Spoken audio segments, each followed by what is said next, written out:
How are things with you? I mean, you guys aren't going to be playing, so are you working out? Are you officially in off-season mode?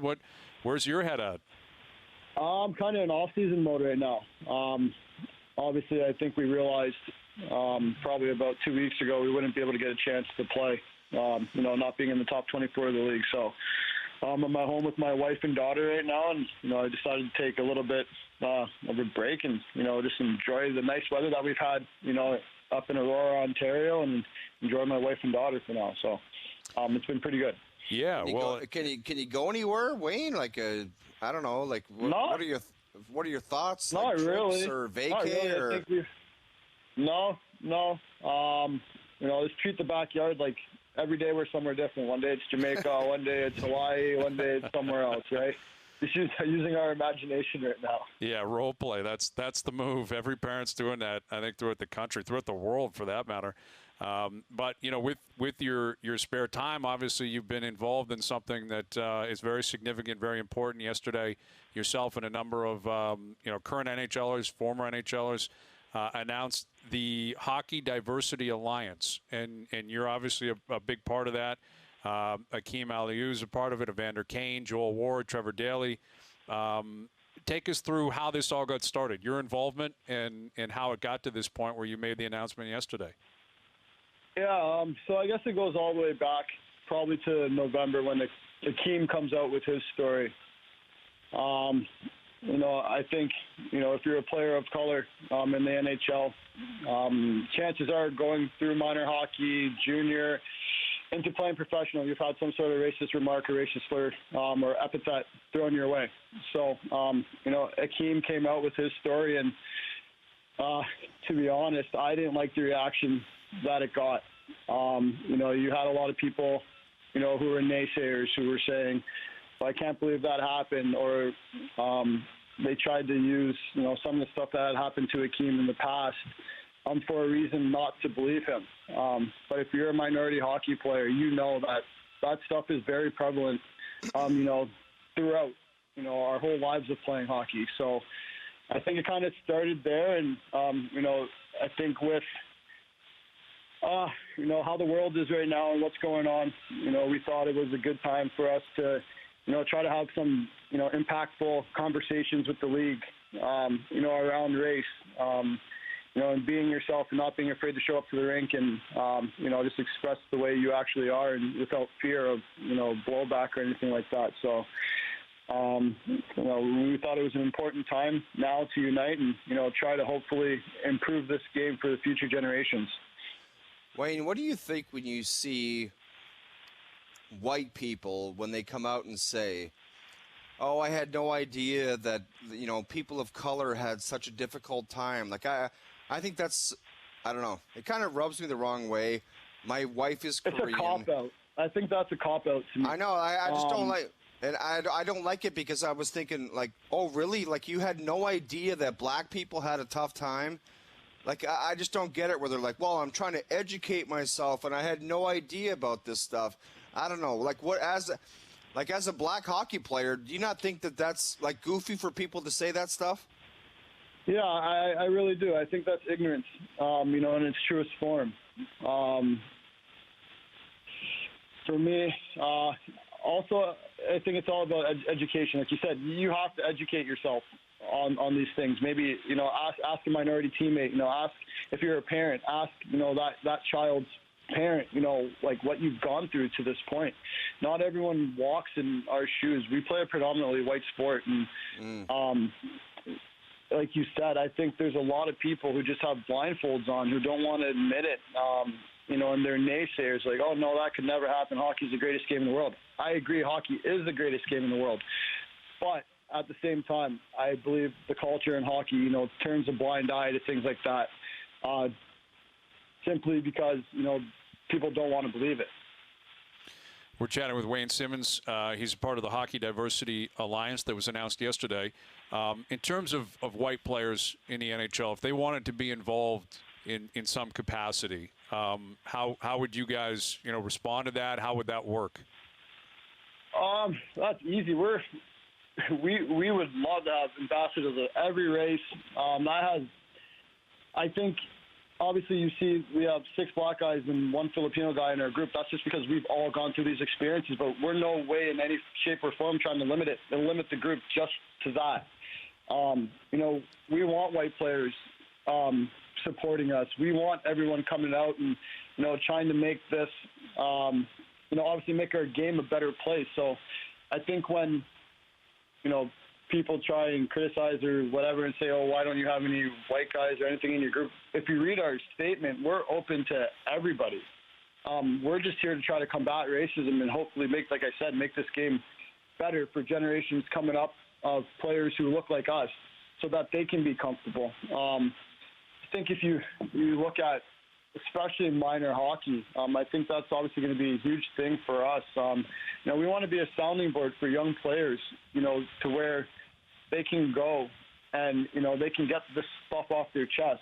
Like, I think minor hockey, when I played, I maybe played with a black guy one time in my life. So every time I've had racist remarks, thrown towards me, it's, I felt, like I was by myself. I had no one else to talk to.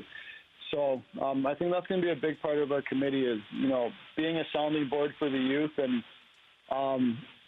being able to, give feedback and helping players, who have gone through the same stuff that we have, help them out in the right way and, make sure they feel comfortable in their own skin.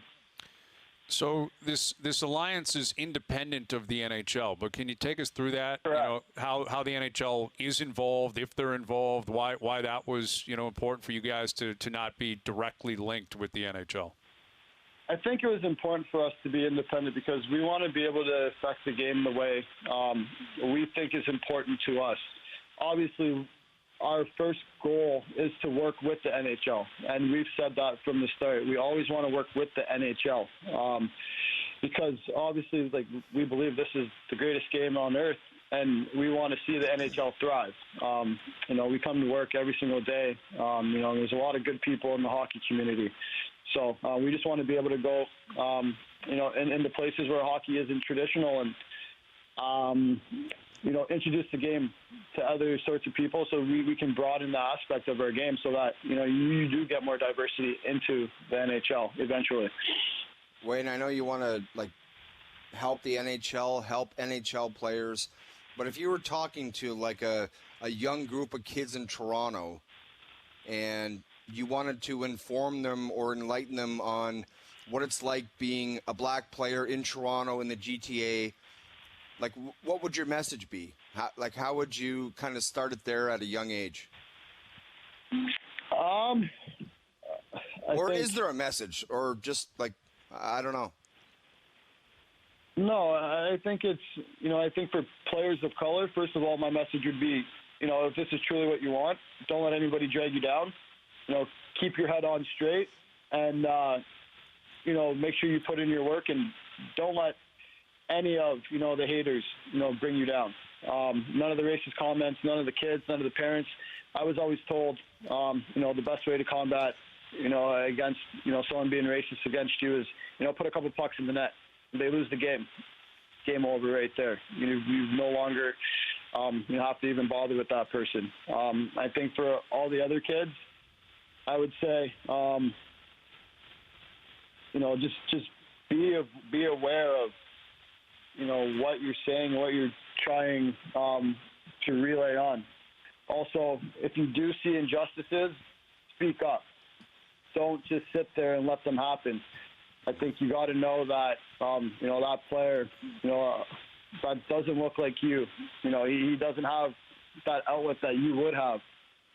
So, educate yourself. Ask him, how he's feeling or something like that. But I just think, we got to get to a point to where, everyone, feels the same and they feel comfortable and they don't have to worry about going to the rink because they're black or because they're Asian or because they're brown and, being, hated for it. Well, when you think of Toronto, you think of the GTAHL, which I believe you played in growing up. Yep. A bunch of these guys. Chris Stewart played there. I played with Trevor Daley growing up, and I believe Akeem played in the GTAHL. Joel Ward. So you guys all have that bond growing up, in Toronto and playing in the GTAHL. Yeah. And Kevin Weeks came out recently, exactly. And Weeksy came out and said, he's taken umbrage with the fact that the GTHL has not been open and honest about dealing with racism within the league. And it's a massive league. It's the biggest hockey league in the world. You know that, Wayne. In terms of minor hockey, it's massive, all three levels, all the way up. But are you guys hoping to either hear from the GTHL? Will you reach out to the GTHL? Because, as you said, grassroots is going to be a big part of it. And there's no bigger minor hockey league in the world. And it's one that a lot of you guys are very familiar with. So how do you hope the relationship with the GTHL works out? I think first and foremost for me on the GTHL, I read that Rick Westhead piece, and I think it's disturbing for me that they actually won't come out right and, say the amount of penalties that they've been given out for that sort of thing. I think the excuse I read was they don't know, they don't want the kid to be ridiculed who said what he said. But at the same time, I think you're protecting that kid and you're making it seem all right to that other minority kid who just has been called a racial slur. So how does he feel when he goes home by himself and he's probably crying himself to sleep or, he's crying to his parents? How does that kid feel? Why would you protect the kid who did the bad thing and, let the kid who was innocent, feel shame? I think that's disgusting to me, actually. But for us and with the youth outreach, we just want to be a sounding board for the youth, for them to help deal with the racism in our sport. Obviously, I think one thing we're looking to do is maybe establish a mentor program for players who have been discriminated against, so that they have somebody to talk to if they don't already, because it could be a lonely place, especially when you might be the only player of colors on your team, maybe even in the league. So. Like I said, that grassroots is huge for us, and we're going to be doing quite a bit of work there. Wayne, can you think of one guy in the GTHL that kind of helped you or kind of was a mentor where you look back and say, I'm really glad that guy was by my side? Can you think of one guy? I played Toronto Aces AA pretty much my whole life until I was, I think, 16 years old. We had a really tight-knit group of players. I think during those 10 years, I played with another black player one time. I'm still friends with probably about, really, really, really close friends with probably about 3 guys on that team who happen to be white. They're all my best friends. And, I remember one time someone told me to stick the basketball. One of my boys came off the bench, flew off the bench, and just sucker punched the guy. I always had people that had my back, whether, it was white or black. So, I was lucky in that instance. There was, I saw it reported that Colin Kaepernick was involved in a Zoom meeting with you guys prior to you officially announcing the Hockey Diversity Alliance. Can you take us through, how Kaepernick got involved and what he had to say about what you guys were hoping to do here? Yeah, I think Cap was just trying to help us with guidance. He kind of got on our call and he just said a couple things. Kind of to help us, get our thoughts together. Obviously, what he did was in the NFL, in which, is a completely different ball game. I think 70% of that league is probably black, whereas, in the NHL, what do we have? We probably have, 30 to 40 people of color in our league. So we're dealing with a different animal here. So, I think what he said to us was well received, and, we definitely took his message in what we're trying to do here. Simmer, give me one last story to lighten the mood. NHL player to NHL player. Bryan, unfortunately, never played in the NHL. Just give me one game you had where you had a big night before and you scored a hat trick. Just give me something. You got to have a big night story. A big night before. Oh yeah, big Vegas, night before. LA, New York. Big night before, and you scored 2 goals and nobody knew about it. We got to just lighten the mood and just. Old-time hockey story. Give me one. All right, I'll go back to, I think, my rookie year or my second year in Calgary. My brother lives out there, so whatever. Went over there for dinner, had a couple of drinks. Go to the rink the next day. Was tough? I guess I wasn't, in my finest form. But I happened to have a goal assist in a fight that game. I think I get named think it was first or second star in Calgary, so I was pretty pumped about that. I don't know. So Gordie Howe hat trick, goal, assist, fight. The old Gordie Howe hat trick, yeah. How many do you have in your career? Is that the only one, or? No, come Gordie on. Howe's? No, I got a bunch. I got Okay. 10, I think. All right. Well, because I think honestly, I used to just, like, when I was younger, if I had a goal and assist, I'd look for the fight. Yeah. Or one of the, you know what I mean? Like, it's. Do you know how many I've had? Zero. You've had zero. Yeah. Yeah. Zero. Well, because I don't think love Gordie that. Howe only had like one in his whole career. He didn't have that many. Gordie Howe hat trick to me was better than a normal hat trick. Yeah. So Simmer, if you had a goal assist, you would look to fight someone. For the most part, like if it was, I remember early in my Philly days. I remember I had a goal and assist against Pittsburgh, and I was just looking for anybody at that point. Yeah, especially in a rivalry game like that. Oh yeah. And in Philadelphia too. So. Yeah, I don't know. I thrive on stuff like that, right? So that's always been the player I am. It'll never change, and I welcome things like that. Now, wait till you retire though, and you get into the real world. It's not like you have kind of 10 minutes of a good radio show, and you walk out in the hallway and look to beat somebody up. It just. I think I'm a little bit different off the ice than I am on the ice. Yeah, I would hope so. I don't think you're chasing Gordie Howe hat tricks walking down Young Street, but no, I'm chasing my 1-year-old daughter right now around there. Right, different world, definitely. Well, you're creeping up on 1,000 games. We really appreciate you taking time for us, and good luck with this initiative. It sounds like it's exactly what we need, and we'll do this again down the road. Thank you, Wayne. No problem. Thanks, guys. I appreciate you guys giving me the time. You got it, Wayne Simmonds. Just over 900 games. We got to look that up, how many Gordie Howe hat tricks he's got, because he said he's got a bunch of them.